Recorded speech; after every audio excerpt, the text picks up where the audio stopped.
Pengi 2,000. Bakit anong gagawin mo sa 2,000, Mina? Wala akong pera. Yung pagkain na natin kaganina, yung dalawang tuyo, saka isang Lucky Me, inutang ko lang sa tindahan yun nangyari sa'yo, Mina. Tumigil ka nga, hindi tayo mayaman.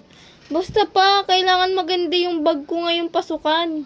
Bakit nga, Gipit, wala tayong pera. Nakika-extra nga lang ako sa trabaho eh. Bakit? Bakit kailangan ng mamahaling bag? Sabi kasi ng teacher ko, dapat maganda daw yung bag ko ngayong pasukan kasi pogi yung tatay ko. Bumili ka ng bag. Yung pinakamagandang bag ang bilihin mo. Opo, pogi-pogi mo tapos di mo ko bibigyan ng 2,000.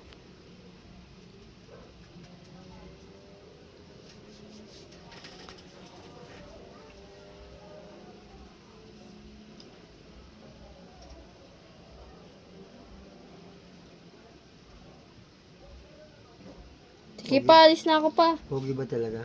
Opo, talaga naman. Bilisan mo, baka mabusan ka ng bag.